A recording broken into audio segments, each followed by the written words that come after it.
Friends இப்போ வந்து நம்ம வந்து ஆரஸ்பதி மரத்துக்கிட்ட நின்றுக்கிட்டு இருக்கோம். பார்த்தீங்கன்னா உங்களுக்கு தெரியும் எவ்வளோ மரம் இருக்குன்னு பாருங்கள். இங்கே வந்து ஒரு முக்கியமான பொது அறிவை உங்கள்கிட்ட சொல்கிறதுக்காக வந்திருக்கேன். என்னென்னு கேட்டிங்கன்னா, இதை ஏன் நம்ம ஆரஸ்பதி மரம் அப்படின்னு சொல்கிறோம் அப்படின்னு கேட்டிங்கன்னா, நம்ம தேவக்கோட்டையில் இருக்கக்கூடிய ராமையாங்கிறவரும் அவருடைய மனைவி சகுந்தலா தேவி, அதாவது ஆர் ராமையா எஸ் சவுந்தரா தேவி, இவங்க 2 பேரும் சேர்ந்து பதிச்சதுனால இது ஆரஸ்பதி, இது ஆரஸ்பதி அப்படின்னு சொல்லப்படுது.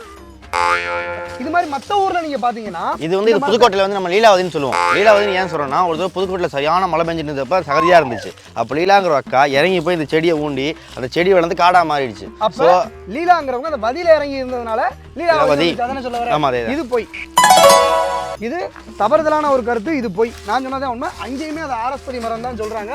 இந்த கருத்தை உங்கள்கிட்ட சொல்றதுக்காக. அப்புறம் முக்கியமான விஷயம், இந்த மரத்தினுடைய சுத்தமான தமிழ் பேர் என்னன்னு கமெண்ட்ல சொல்லுங்க. எப்படி நம்ம வெற்றி கொடியா போட்டுக்கலாமா? ஏய், வாய் இருக்குங்கிறதுக்காக இப்படி எல்லாம் பேசாதங்கடா. வாய்க்கு தெரிஞ்சா வாய்க்கு அசிங்கமா இருமடா. ஆனா பூடா பசங்களா, நானும் கேட்டுக்கிட்டு தானே இருந்தேன். எவ்வளவு அருமையா பேசுறாங்க.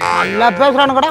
இந்த மரத்துக்கு இப்படி ஒரு பேருக்குன்னு எனக்கு தெரியவே தெரியாதுன்னு. உனக்கு மட்டுமாடா தெரியாது, எனக்கும் தெரியாது, ஏன் அவனுக்கே தெரியாது.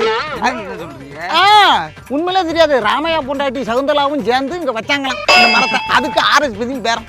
சரி அதை விடு.